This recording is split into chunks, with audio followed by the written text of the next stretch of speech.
Michael King here from the King's Armoury over in Perth, Western Australia.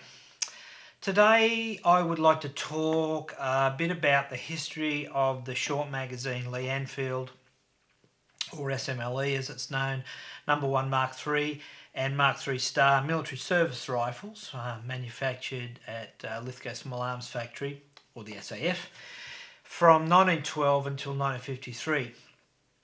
Although the last rifles were assembled and dated 1956, production of parts actually ceased in 1953.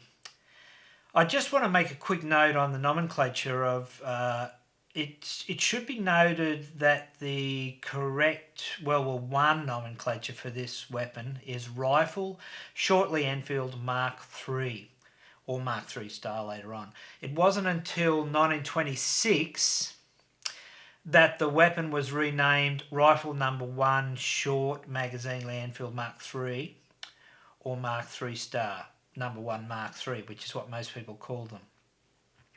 The Lithgow Small Arms Factory was a military small arms factory located in the town of Lithgow, New South Wales in Australia. I did my toolmaking apprenticeship at Lithgow SAF, and then after studying process engineering, I worked as a process engineer and engineering troubleshooter there, all up for about 15 years. My father worked there for 46 years, including about 10 years in charge of rifle assembly and proofing, except for the time he spent in the Navy during the war. And my grandfather worked there when it first opened. So there's a lot of living SAF history in my family. The development of rifle production in Lithgow occurred in parallel with the Commonwealth's Maribyrnong cordite factory in Melbourne. It's where they were developing manufacturing capability for modern propellants. And that first produced cordite in 1912, the same year they started making rifles in Lithgow. These complementary munitions facilities marked the end of the use of black powder propellants by Australian troops and placed Australia really on par with other modern defence forces and ensured the future self-sufficiency of Australia's armed forces. Now, production of the Lithgow short magazine Lee-Enfield .303 inch calibre rifles pioneered the use in Australia of American scientific mass production techniques and contributed significantly to Australia's military efforts in both the First and the Second World Wars. The machinery that was used was imported from America, with American experts visiting Lithgow when the factory was being set up in 1911 and 1912. The Pratt & Whitney equipment, they won the contract to supply the equipment from Hartford, Connecticut, installed in 1911 and produced the first rifle in January 1912. But in 1912 only a handful of prototypes were made. The Small Arms Factory was officially opened on the 8th of June 1912. But back to the rifle design. The Lee-Enfield bolt operating system differed greatly from that of most other bolt action rifles of the period, and we'll have a look at some of these rifles soon. The bolt locking lugs were at the rear of the bolt rather than at the face, as with rifles using the Mauser system, for instance. Although this meant that the action was weaker in theory, in practice it actually proved to be very rugged and very reliable. This feature, combined with a relatively short bolt throw and 10-round magazine, created what was effectively the fastest operating military bolt action rifle of that period. Opposing troops often, when facing a small professional British or Anzac expeditionary force armed with this rifle, were reluctant to attack this force, believing that they were facing massed machine guns.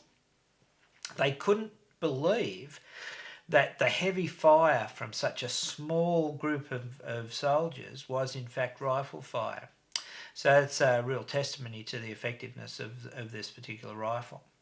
The SMLE Mark III Star, redesignated rifle number 1 Mark III Star in 1926, as I mentioned before, saw extensive service throughout World War II as well, especially in the North African, Indian, Pacific and Burmese theatres, in the hands of British and Commonwealth forces. Australia and India retained and manufactured the SMLE Mark III Star as their standard issue rifle right during the conflict. And presumably that was due to familiarity with the design and ease of production. And the rifle remained in Australian military service right through the Korean War until it was replaced by the L1A1 self-loading rifle in the late 1950s. As I shared before, Lithgow Small Arms Factory finally ceased production of the SMLE in 1953, whereas the British had actually updated to the number 4 SMLE during the war. In Australia, we didn't do that. Now let's go back a bit to the genesis of the Lithgow SMLE. Originally introduced into British service on the 26th of January 1907, the Mark III rifle incorporated several changes from earlier Lee-Enfield marks, and I'll talk about that extensively in other videos, the predecessors. On the new Mark III, the front sight was changed to a simple blade instead of a barleycorn. The rear side bed was widened. A fine windage adjustment worm wheel was added to the rear sight. And the rear aperture on the rear sight was changed from a V to a U notch. The receiver was fitted with a charger bridge, and the charger guide on the bolt head was abandoned. In 1916, in an effort to reduce the time taken to manufacture the rifles could, during the First World War, could embody any of the following modifications. Omission of the long-range or volley sights as they were known, alteration of the contours of the striker on bolt, omission of the piling swivel lugs. The Mark III Star rifle was actually introduced officially on the 2nd of January 1916, and by that stage the only real change was the omission of the magazine cutoff, although Lithgow then, after the war, later started fitting the magazine cutoff to Mark III Star rifles as well. They actually went back to that. You know, the SMLE was actually ridiculed by firearms experts when first introduced, as it was thought to be too short to be accurate and too long to be a cavalry rifle. You know, the idea was actually a good one. Rather than having one short cavalry rifle and one for the infantry, well, let's instead make one that can be used for both purposes. Initially, the rifle was held to be nothing but a disaster devised by unscrupulous government technicians, or something to that effect, they said, with no understanding of modern warfare. You know, people were stuck in the past, I guess. Despite its critics, however, the rifle was to become, particularly in its later marks, arguably the finest military bolt-action rifle ever to see service. It was manufactured in very large quantities during the First World War, and the Mark III and Mark III Star rifles were used extensively by British Commonwealth forces in both World Wars. The SMLE was very advanced for its day, and we'll be looking at these various rifles after I finish this introduction. It was very unusual for a rifle in World War I to have a detachable 10-round magazine, and not unlike that of modern battle rifles. Although the rifle was designed to use a detachable magazine, it was also designed to take a stripper clip and even single rounds. It had a magazine cut off. You could use it as a single-shot rifle. The action on the SMLE is excellent and it's very fast. In most circles, it's well established that the SMLE has the fastest cycling bolt action style action of all battle rifles. The sights on the SMLE are some of the best protected ever designed. They're very well protected. Both the front and back sights have large metal lugs on either side to protect them. Adjusting the sights are very easily accomplished by sliding the elevation up and down on the gradient. And there's also a small micro adjustment on the rear sight so that you can adjust the rifle to a very minute level by turning the back sight fine adjustment worm wheel one click, and each click represents a range change of only about 5 yards, so very accurate adjustment. So the basic specifications of the Mark III and Mark III Star you could basically, I suppose, summarise as calibre, obviously .303 British, 174 grain Cooper nickel jacketed Mark VII ammunition, overall length 44.5 inches, although the length varied plus or minus an inch depending on the buttstock, which came in 3 different sizes. The barrel length 25.19 inches. What else? Feed device 10 round detachable box. Magazine. Charger stripper loaded. Could also be used single shot with the magazine cut off. Muzzle velocity 2,440 feet per second, weight 8.62 pounds from memory. Now let's have a bit of a look at various SMLE rifles, various marks, various vintages, and also its British predecessors. I'll start by showing you the first version of the short Lee rifle, which was actually the Mark I. I have a beautiful example of a Mark I here, so let's have a close-up of that, and then we'll go through various rifles. I've got a British 1907, so that's first year of manufacture, still in its original trim, very unusual to find its original trim. And then I have various First World War SMLEs from my collection, and we'll look at the variations from the First World War. We'll also then look at some rare rifles in the in-between war years, and then look at the various rifles from the Second World War, and I'll show you also the HT, the sniper version from the Second World War, and I also have in my collection a 1956 stamped rifle, which is actually only a few serial numbers from the very last rifle produced. And I've also got an Armourer's Cutaway rifle. We'll have a look at that. And I've also got a full Cutaway rifle from made at Smiley's Factory, Lithgow, so we can really see the inside of the gun. So let's first start now with the British predecessor, the rifle before the Mark III, which is the Mark I version, and we'll take it from there. So this is the Mark I. This is the first of the short Lee-Enfield rifles. Prior to that, we had the Lee-Metford and the Lee-Enfield, the real long ones, called the Long Tom.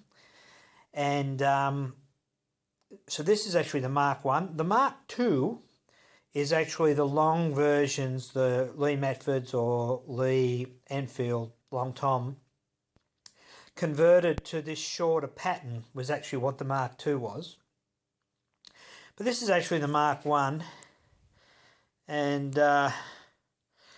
you see it's very similar to the Mark III, but there's a few differences, and we're going to have have a bit of a close look at that. You can see the sight's quite different.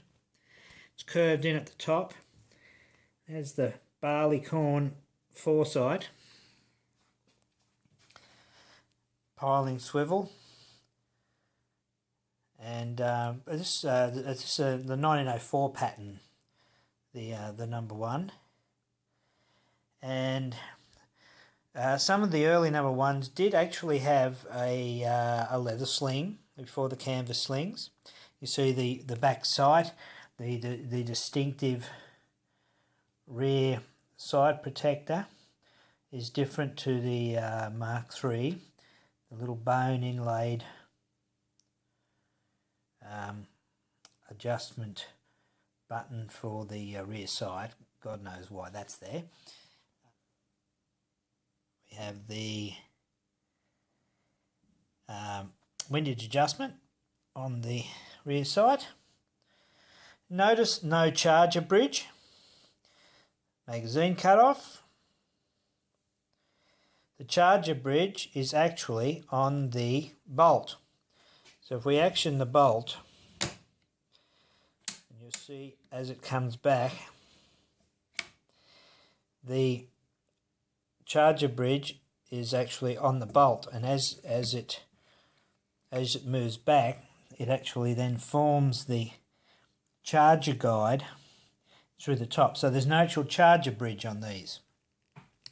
So this is actually, if you can see that, it's actually a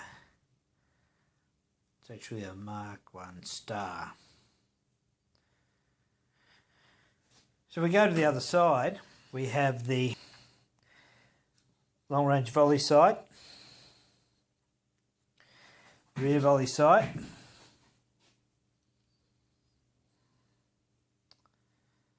and the same 10 round magazine as pretty much as the Mark III. So you can see it's very, very, very similar. Very similar indeed. Okay, here we have a 1907 SMLE. This is first year of manufacture. And see, we now have the charger bridge. We still have the long range volley sight. The rear sight has been changed. No longer has the button on the side, has the fine adjustment worm wheel.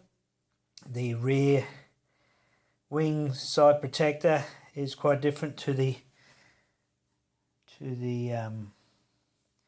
Mark I. We have the windage adjustment on the rear sight, and let's take this muzzle protector off. You can see that the nose cap's been significantly altered to make it easier to manufacture. It's got a straight blade front sight, fitted with the 1907 hooked quillion Enfield bayonet. The hooked quillion was a temporary thing. It was removed. A lot of them had the quillions cut off. There's a lot of fakes out there, so you have to be careful. People weld nails on there and make out they're actually hook quillions, because you can buy an ordinary bayonet for a good condition one for $250. A hook quillion, you're lucky to get changed out of $2,000. So there's a lot of fakes out there. You've got to be careful about that. Still have the magazine cut off. We'll go to the other side. It is very unusual to see one of these early SMLE rifles still in the original trim. The transition from Mark VI 303 ammunition to Mark VII was actually quite big, and the sight had to be changed significantly. A lot of rifles then started to have the volley sights removed and changed to the Mark III star pattern. So it's very unusual to see a first year manufacture SMLE still in original trim.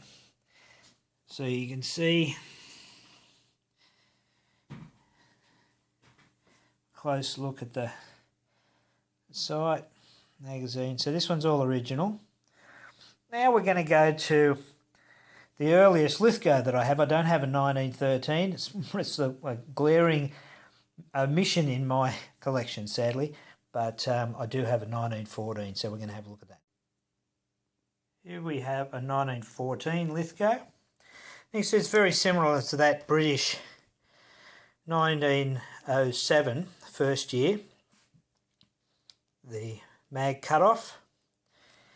We have the windage adjustment on the rear side.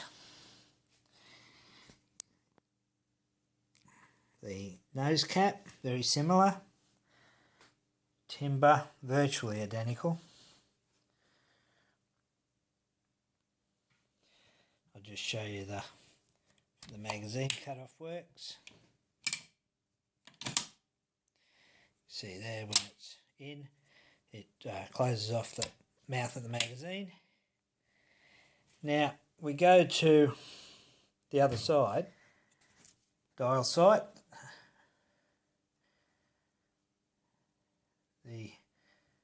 We have the volley sight,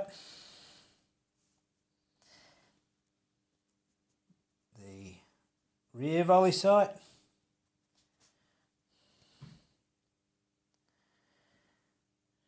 right, characteristics of the early ones. A lot of these were changed to, this is the Mark III, a lot of them were changed to the Mark III star pattern, so you won't have even the early ones, you won't have the volley sights, and a lot of them have the sights have been altered from the original ones. They no longer have the windage adjustable sights on them either. Okay, here we have a 1915 Lithgow. See, pretty much the same, still got its mag cut off and volley sights. It's got a Lithgow hooked quillion on it. They're very rare, the Lithgow hooked bayonets. Alright, let's have a look at the other side. The dial sight, the volley sight, you can see, still has its original rear sight on it. Windage adjustable rear sight. So this is 1915.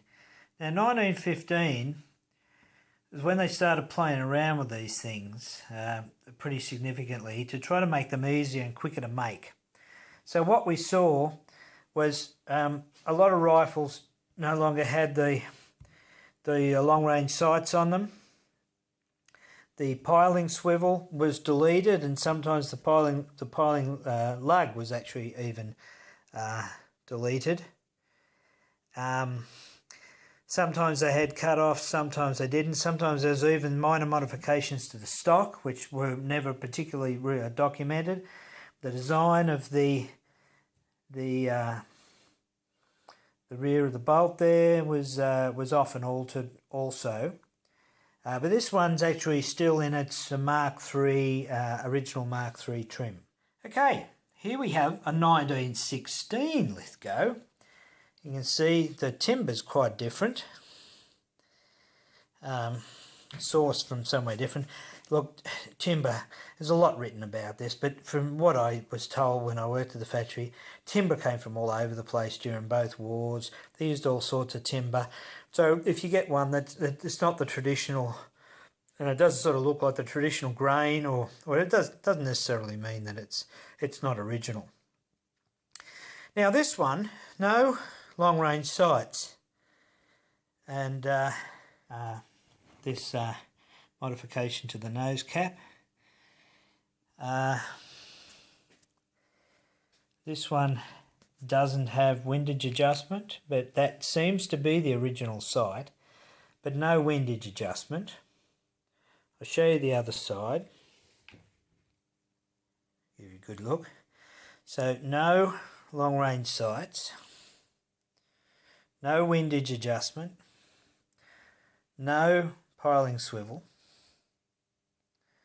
at all. So, but you'd sort of expect that. That's what you'd expect 1916 because that's when all the changes were made to 3-star. The interesting thing is, though, that this one is still designated a Mark III, even though it is actually a Mark III star, but it actually says Mark III. Here we have a 1917, right, and it is still designated Mark III.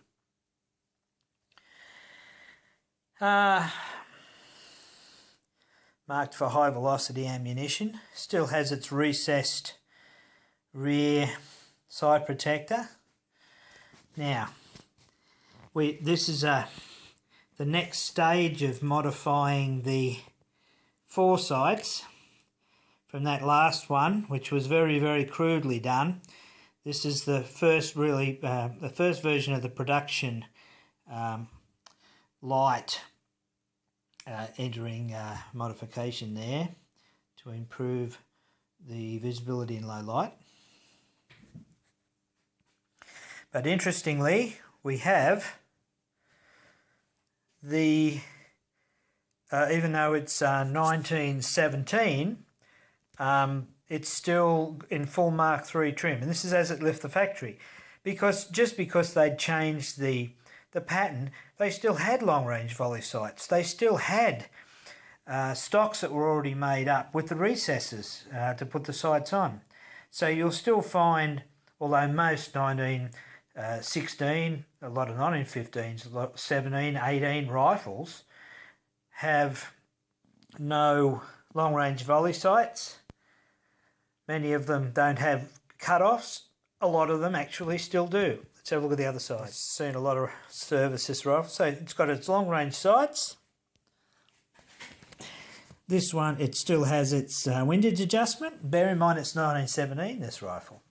It shouldn't have any of this, but this is how it left the factory. Okay, so it's 1917 Mark III, even though a lot of the books will say they'd gone to Mark III star, and this particular rifle shouldn't exist, but obviously it does. Okay, here we have a 1918 Lithgow. Now this one's designated Mark III star, you can see, but long-range volley sights, which it's not supposed to have. Magazine cutoff, which it's not supposed to have. And the windage adjustment on the rear sight, which it's not supposed to have. But this is how it's left the factory. Still in beautiful condition.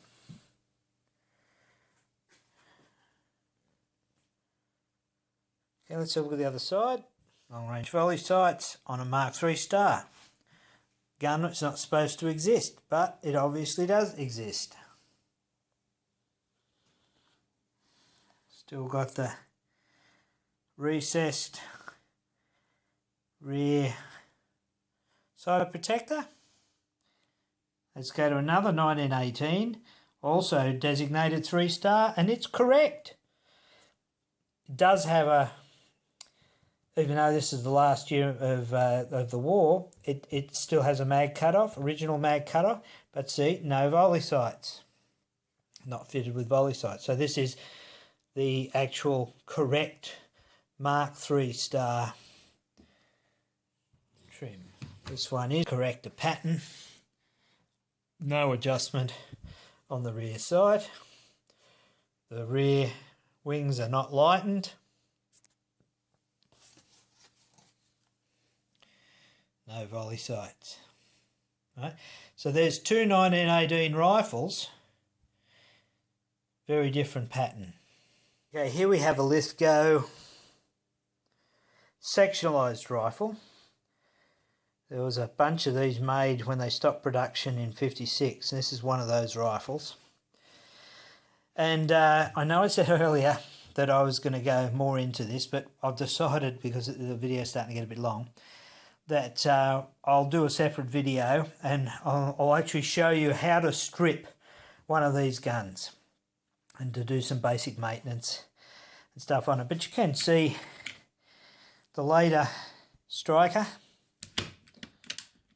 Right, you can see how the trigger actuates on this there. See how the magazine works. You can see the fixings for the stock quite well.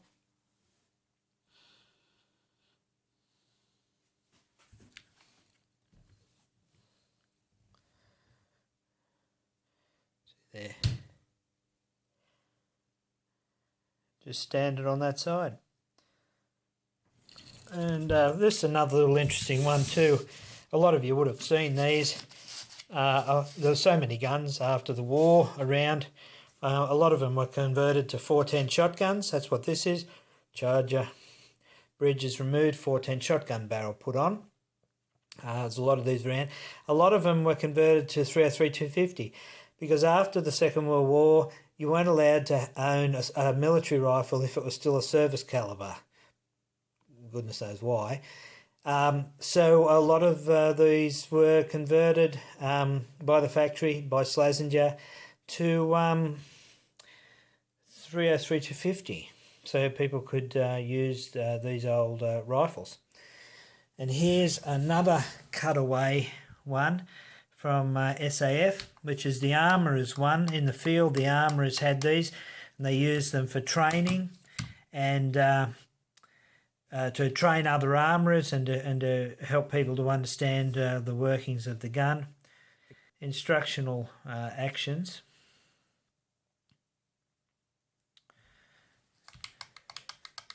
Great to get hold of one of these if you can get hold of one. Okay, here's one of the rarer between war rifles. I'm just going to show you one of these. 1935 is a very rare year. The reason it's a rare year is because they didn't make any at the factory in 1935. All they did was get a whole bunch of old bits that were left over from previous years, and they put a bunch of rifles together. So if you get a 1935, goodness knows what pattern. I've seen 1935 rifles with volley sights, some mag cut-offs, some not mag cut-offs, some, like this one's got the real early bolt striker on it. You know, they're real bitses, these ones. It doesn't mean they're not original because that's one of the years. There was quite a few years between the war where they just didn't make any new parts. They just used bits that were left over from previous years. So that's a really an interesting one. I don't have a 1939 to show you. I would love to. If any of you have a really nice 1939 rifle, I would love to have it because I'm missing that from my collection as well. Here we have a 1940. It's obviously seen better days. It's got the mag cut-off slot, but no mag cut-off, and that's how it left the factory, because you can tell by the screw for the mag cut-off isn't even threaded on this rifle. You can see it's seen better days. It's still got its action cover protector. But this is one that's actually returned from the war. It's got service markings all over it. There's been in Africa, this rifle. So a lot of history with that particular one. Interesting. This one is actually complete, correct to pattern for that period. Over to this next one. This is an interesting one. It's 1941. You can see we're getting further into the war. The finish on the wood's nowhere near as good because I was just trying to get them out the door. You can see it's actually got the lightened foresight protector, and it's also got the recessed rear sight protector off an earlier pattern, because they, in order to just get rifles out the door, if they were short, they were just using parts which were left over from previous years. Here we have 1942. You can see the stamping on the wrist of the receiver has been changed. It's just a good old, honest, correct to pattern rifle, this one. Here's a 43, once again, correct to pattern. Does have the lightened nose cap. Just all correct to pattern. Here we have a 1944. Someone's at some point has, you know, tried to refinish the forestock and take the dings out of it and done a terrible bloody job of it, but it is the original wood. See the front side protector is not lightened up the top. And it's got a piling swivel on it from the factory. Go figure. Another thing that sort of happened through the war. See, no cut-off slot. The new new configuration of striker. 1945. Also matching number gun. Good shooter, this one.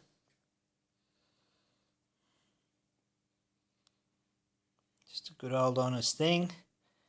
It's got the lightened nose cap, but other than that, it's well, it is correct, a pattern, but technically being 1945, it probably should not have the lightened nose cap on it. This is the jungle bayonet that they made, and this is a real one. It's not a fake. There's an enormous amount of fakes out there. You'll actually see, one way to tell the fakes, a lot of the fakes, they have this side sharpened.